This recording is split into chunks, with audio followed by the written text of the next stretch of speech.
Hey everyone, hold on just a second. I think my wireless, all right, should be okay now. Hi everyone, my name is Sam McCarthy and welcome to my kitchen. I am one of the registered dietitians at Cedardale Health and Fitness, and I will be showing you quite a few different things today. Our topic for our little cooking demo today is going to be protein-packed breakfasts. So what I find is a big challenge for many of the people I work with is finding the time in the morning to really get a good quality and nutritious breakfast in. It can be chaotic. You've got kids maybe running out the door. You're trying to run, get ready for work, and all the crazy things that can happen in the morning.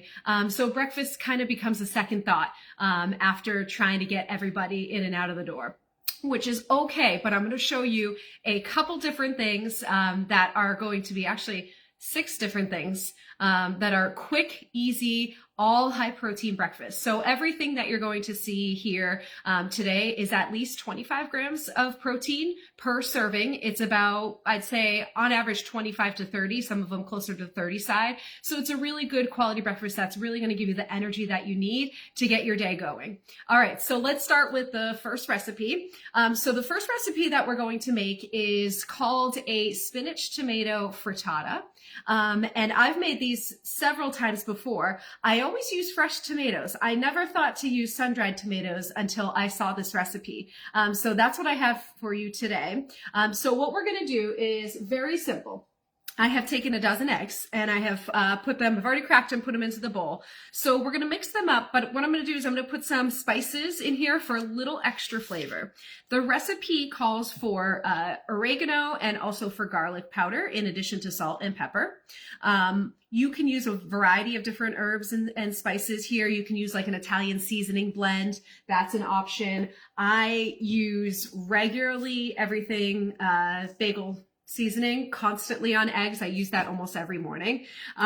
So feel free to use whatever you choose, but the oregano and the garlic powder really complements the sun-dried tomatoes quite a bit. All right, so you can see I'm just kind of shaking this right into the bowl with the eggs. I'm going to do the same thing with the garlic powder. It calls for about a teaspoon of the oregano and then about a half a teaspoon or a quarter teaspoon of the garlic powder. Again, feel free to add as little or as much as you want. I like garlic, so I'm not afraid to add a little bit more to the garlic. So I've got that, and now I'm just going to go ahead and I'm going to mix the eggs together until all the yolks are blended. And then we're going to be using this for the frittata.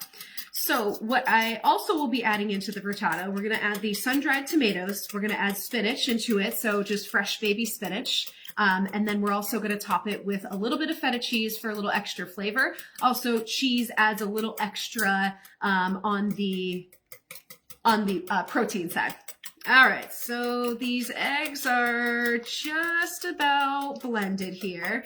Now, the good thing about this is I'm using a dozen eggs. So if you're going to be the only person that is eating this, this is going to last you for technically 4 days if you go by what the recipe calls for, which is 4 servings. Now, if it's for your family and maybe you have 4 people in your family, then that's going to be 1 serving. But what you can do is you can make this maybe over the weekend or on your day off, and then you'll be able to use it for the rest of the week for a few of those busy mornings, so 3 to 4, whatever it is. Okay, so my eggs are pretty good and blended up. So now I have my sun-dried tomatoes. So I have them on my cutting board. I have already drained them. So what I did is I took them from the jar. Okay, so I use just regular good old sun-dried tomatoes. I drained them in a colander to get some of the extra oil and sauce off of it. And then I just chop them up. You want to chop them up a fairly, not super small, like a small dice, but maybe something more like this size or a little bit bigger. Sun-dried tomatoes add a lot of flavor. So you don't want to have that huge sun-dried tomato all in one. And I'm going to go ahead and put it on the pan. So let me show you the pan once I get these sun-dried tomatoes on. So I'm using a sheet pan, a rimmed sheet pan for this recipe. And I've lined it with parchment paper and also put a little extra cooking spray. If you have ever done a frittata on your own, then you probably know it's quite challenging on the opposite end once it's cooked to get it out of the pan. So the parchment paper with a little bit of extra cooking spray is very helpful. All right, so let me show you what I have here. Okay, so I've got my rimmed baking sheet, and then I have the parchment paper on top with a little bit of cooking spray. So now I'm going to go ahead and take some spinach. So really easy. I like to grab the Olivia's Organics baby spinach here. I'm just going to take probably about half of this package, and I'm just going to spread it out over the pan. Because remember, spinach is going to wilt up a little bit when it cooks. And then I am going to sprinkle in the feta next. Now I have this container of feta. I'm not going to use the whole thing, but I'm just going to do a little sprinkle over the pan, and I'll show you what it looks like in just a moment. Okay. How much you want to add here, it's completely up to you. Some people don't like the flavor of feta. It's a little bit strong. I get that as well. I personally love feta cheese. But you could use a different type of cheese. You could sprinkle in, cheddar. You could sprinkle in goat cheese if you like that, which is a little bit more mild. So here's what it looks like before I add the eggs. So the last step is I'm going to add the bowl of scrambled eggs that I have here. And then we're going to put it in the oven. So since this is on a baking sheet, it's a little bit thinner than maybe something that might be a smaller container. And I'm going to cook it at 425 degrees, which I have my oven preheating at the moment. And it cooks for about 10-15 minutes. So we'll check it in a few minutes. All right. So it's pretty much ready to go. So you can see this is about a 9x13 pan. By the way, it's not the biggest baking sheet that you can get. And I'm just going to kind of move it around a little bit here to make sure that the eggs get nice and spread out with the vegetables. But it's fairly thin, so it should cook in a pretty good amount of time, 10-15 minutes. So off to the oven we go.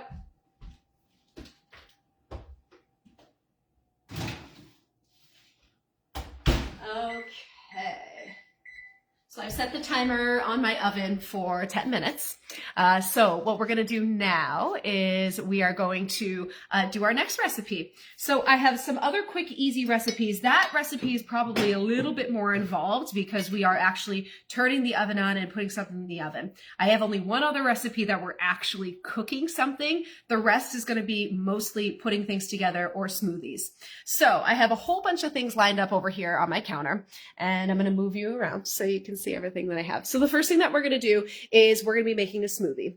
So as you can see, I have a whole bunch of ingredients here for this smoothie. So this is a great smoothie that's pretty quick and easy, and it's also a good high protein smoothie.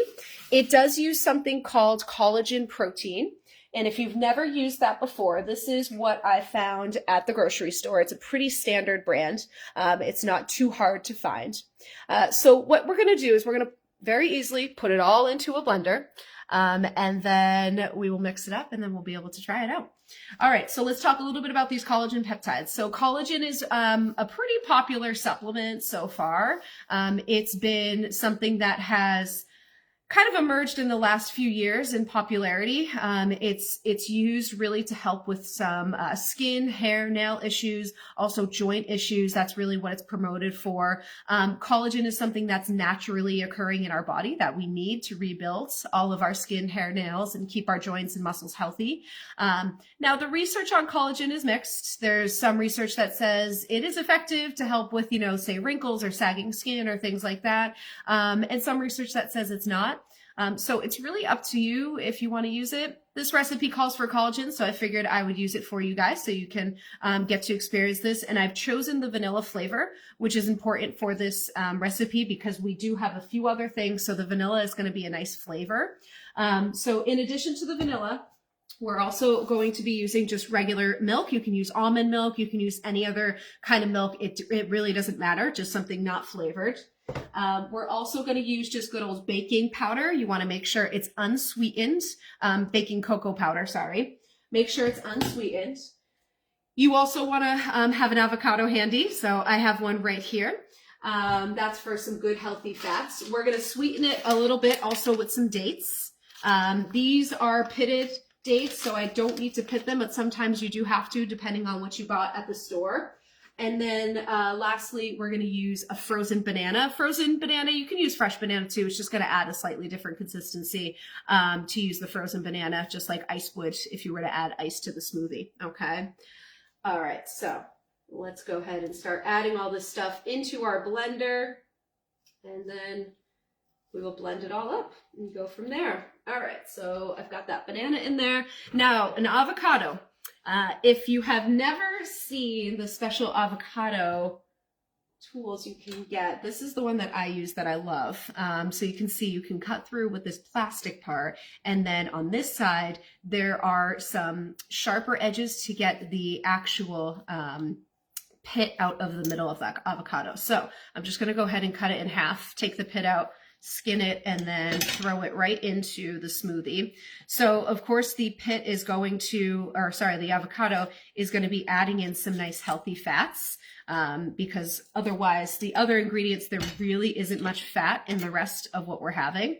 Of course this pit is really small, so I'm going to have to go to option 2 and take it out with my knife, which is always a little bit dangerous, but there we go. Got it out. It's a good avocado. All right, so I'm going to scoop that out and put it right into the smoothie. Okay. So this smoothie, because we use collagen in it and also I'm using regular milk. You might use almond milk, but for the regular milk, it does have a little bit more protein in it. So it's going to add some additional protein. The collagen itself also has about 20 grams per serving. It really kind of depends on what type you get. There's a lot of different brands of collagen out there, so it can vary. All right, so got that side. We're gonna get this side next.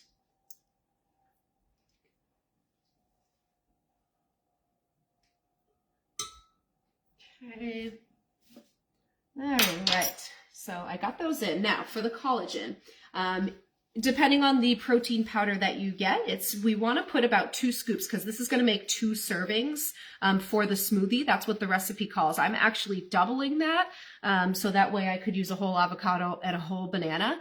The recipe calls for half a banana and half of an avocado. So I'm going to make really, truly 4 servings of this. So I have doubled the recipe.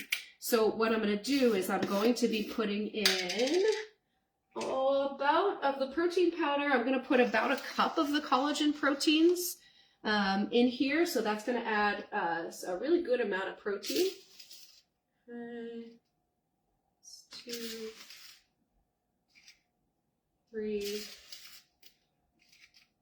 All right. And there is that. Okay. I'm also going to be adding some spinach here. So you can use fresh spinach. You can use frozen spinach. Doesn't matter, whatever works for you. A good old handful in there to add a little extra nutrition in there, a little extra iron, a little extra fiber. All right, next we're gonna go ahead and add a couple dates in here. So the actual recipe calls for 2 dates. We're gonna do 4. And since they're nice and pitted, I don't have to do anything. I'm just gonna go ahead and drop them in. Dates are really great for fiber. You know, they're great for gut health issues if you do have them. All right, and then we're going to do our cocoa powder. So the recipe calls for 3 tablespoons of the unsweetened cocoa powder. So I'm going to add 6 since I'm doubling this recipe. Now, since I'm doubling the recipe, I'm going to have plenty of extra at the end. So a great thing that you can do is freeze it.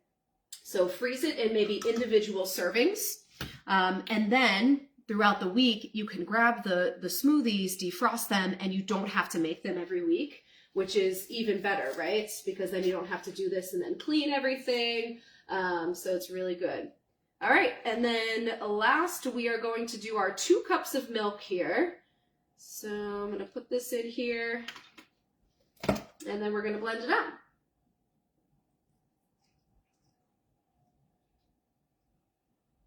So the collagen protein powder, if you're just having a regular morning, collagen protein is perfectly fine.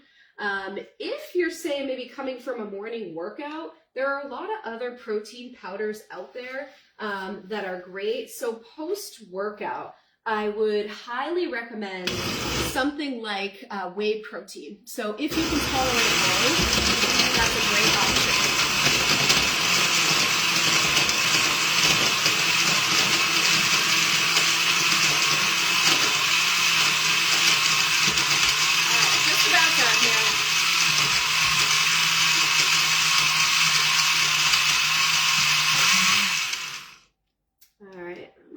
blender works. I haven't used it in a little while. All right, so we're gonna take this out and we'll pour it into a little glass. Okay, so I've got quite a bit of this in the blender, so it's definitely going to make multiple servings. And again, with the collagen protein powder, this is going to bring the nutrition up to about 25 to 30 grams of protein in just this serving, and it smells really yummy. My daughter is going to come home from school soon, and she's going to love this. Very good. If you like chocolate, this is really chocolatey with all that cocoa powder in it, and it's really nice. It's going to be really filling. So definitely a great option in the morning, especially if you're running out and you can't, you don't have time to sit down and eat a breakfast. This you can take with you and kind of sip on your way, whether you're commuting or whether you're bringing friends around or kids around, whatever it is that you're doing. So quick, easy option here, the smoothie. Okay. All right, so the next one that we're going to really make, there's two others that are like bigger recipes. So the next one that we're going to do is a chicken sausage and kale recipe. So this one we are going to use the stovetop. So what I've done is I've already kind of prepped the kale a little bit, but I'm going to talk about the kale a little bit. Let me just preheat the pan. So kale is one of those, it's a little intimidating, I feel, for some people to use some of these bigger, richer, darker greens that maybe don't come in a package. You're like, what the heck do I do with it? So let me show you a couple things. Okay, so I have the bowl of kale right here. So I've already taken and destemmed and kind of torn apart some of the kale. Very simple to do. So here it is right here. I've already done a little rinsing with it. And then this is really what it comes like. If you buy a big bunch of kale or other dark leafy greens, this is what you're going to find. So it comes on this big stem. This big stem is edible, but depending on how you're using it, you likely want to destem it. And for this recipe, we do want to do that because I'm just going to be sauteing the kale really quickly and then letting it wilt.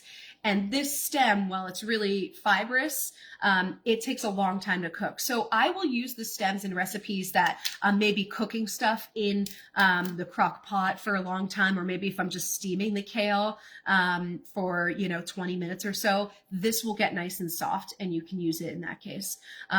So all you have to do is, it's really simple, just holds the stem and then just tear off the leaves. You can discard the stem. And then I'm just going to rip this apart and I'm going to put it back in the bowl. Make sure you rinse everything before using, which I've already done. Okay, so I'm going to let that sit. And then on the chicken sausage side of things, we're just going to get that nice and sauteed up. So I'm going to add a little bit of oil, and my frittata just buzzed. So we'll check that to see how it's doing. So it doesn't burn, right?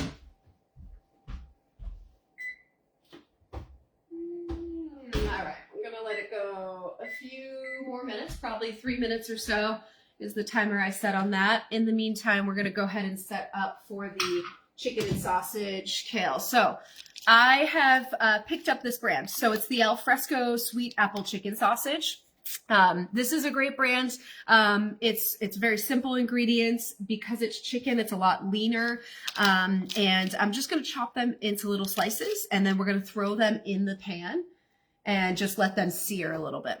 And then I'm going to throw the kale in, and that's really it. So it's really going to take us just a few minutes, because this chicken sausage, this brand, the Alfresco, you can also get thin and trim. I like the thicker ones, and that's what Alfresco has. But thin and trim is just as good nutritionally. But because it's already fully cooked, so you don't really need to make sure you're cooking it well enough. You can just go ahead and sear it to your liking, or just warm it up, and then you're good to go. So this is really easy. This is very similar to something I would do on my own at home. I make breakfast every morning. I make a good amount of eggs. Usually for me and my husband, I will saute spinach every morning. And I'll usually have some salmon with that, and some type of whole grain bread of some sort, maybe Ezekiel bread or something of that nature. All right, so just about done. So I've got 4 of these sausages. That's what's in the package. Okay.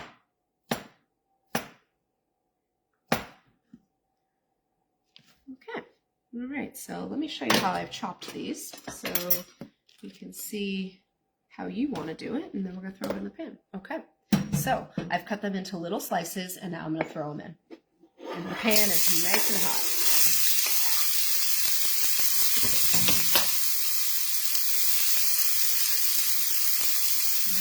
Okay. So this isn't really going to take long to cook. Let me show you here.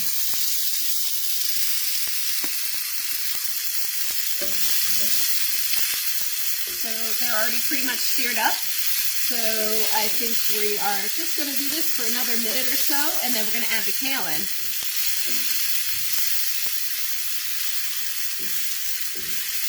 Smells really good.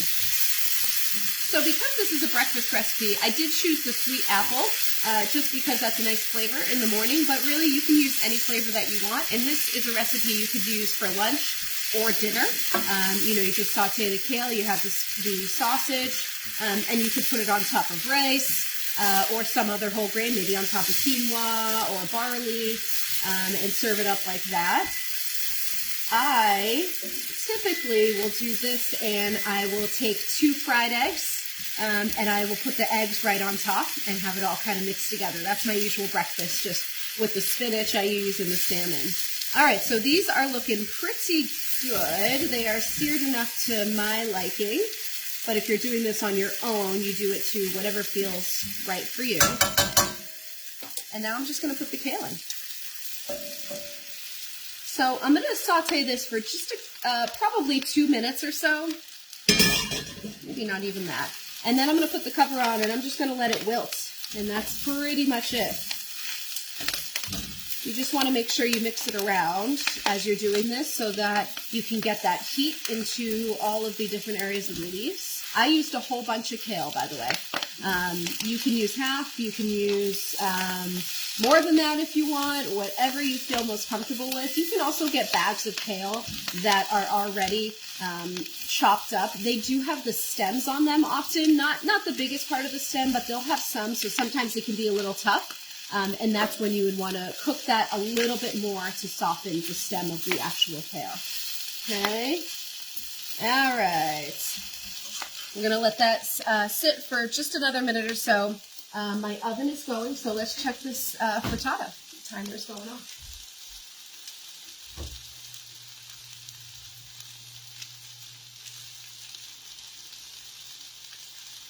Yes, it is looking good, my friends. All right, so here it is. So it's all cooked. It's on this nice parchment paper. You can see it expanded a little bit, so it's a little bit thicker. We're going to let that cool. But that's it. Now that's all done. Now, if you did that just for yourself, you have breakfast for the next 4 days, because this is technically 4 servings, this whole pan. So you would have a fourth of this. All right. So my kale does look like it has started to wilt, which is great. So what I'm going to do at this point, turn it around just a little bit longer. I'm going to turn off the heat. And I'm going to cover it. Right. Over the next couple minutes, that kale is going to wilt, and then I'm going to be able to eat that and maybe put some eggs. If it was first thing in the morning, put some eggs right over that, and be able to have that nice high protein breakfast. You've got your good chicken sausage, nice lean protein. Kale also carries a little bit of protein itself as a vegetable and a great amount of fiber. And then, of course, if you're adding a little bit of eggs on top, that's going to be a very nice hearty breakfast. Plus, you get vegetables, just like the frittata. So you've already started your day off with a good serving of vegetables. So far, we've done that smoothie. We've done the frittata. We've done the chicken and sausage kale recipe. The rest of the recipes that are going to be available to you are very basic. They don't involve any cooking, and I'm just going to show you really quick what those are, and then we'll wrap things up. All right, so what I have the other recipes, when you actually get the recipe pack, or if you're a member at Cedardale and you've seen them on the table, there are 6 different recipes in our high protein breakfast packet here.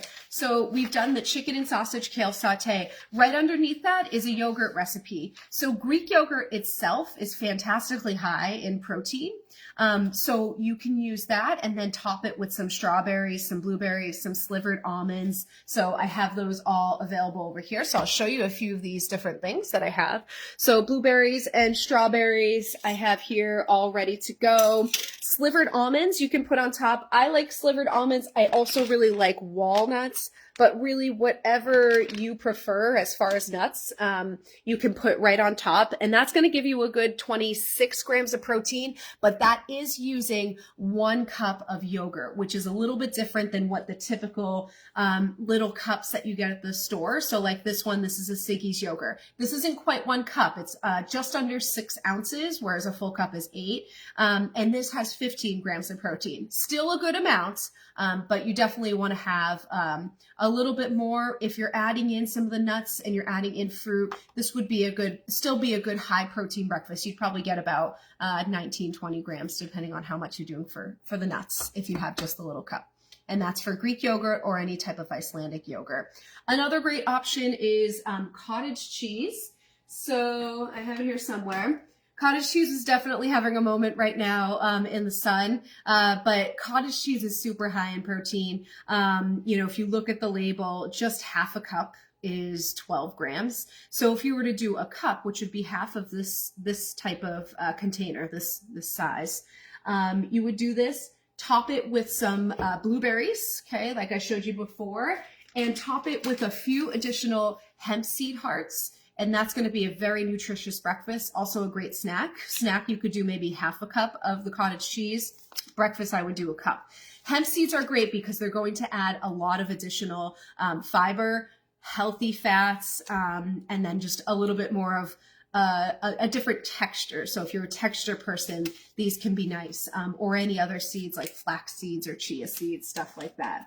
So that's another option. Greek yogurt topped with fruit and nuts. You can have cottage cheese also topped with fruit and some hemp seed hearts. And then the last one is a kind of a yogurt blend. So if you were to take something like non-fat plain Greek yogurt, or this is 2%, either is fine. And then peanut butter powder. If you've never seen that before, there's a couple different brands. There's a PB2, and there's also this one that I found at the grocery store. And this adds a nice little punch of protein, but also if you love that peanut butter flavor, you can add that right into your yogurt. It's very simple to mix. And then also you'll get some additional fats with this too. There is a little bit of sugar in a lot of these peanut butter powders, so just be careful of that. This one is fairly low. The serving size is 2 tablespoons and it's 1 gram of added sugar, which is hardly anything. So if you were to mix 2 tablespoons of this PB2 powder or other peanut butter powder into your yogurt, that would be 2 tablespoons for about 2 cups. You can add more if you want additional flavor, but you do that. Again, top it with some hemp seeds for a little more texture, and then dip either pear or apple in there. And then you're going to have a really nice and something, different for breakfast, but still get that good yogurt. So those are some great high protein breakfast ideas for you. All of these recipes are available on our website. So if you head to cedardale.net and head over to our nutrition section, you will find all these recipes. They are also available in the club on the Nutrition Month table that is right out in the lobby. I have little packets of recipes printed for you to take a look at, and you can start to incorporate all of these nice high protein but quick and easy breakfasts into your day. Thank you for tuning in everybody. I hope you have a fantastic rest of your day, and I'll see you all around the club. Bye.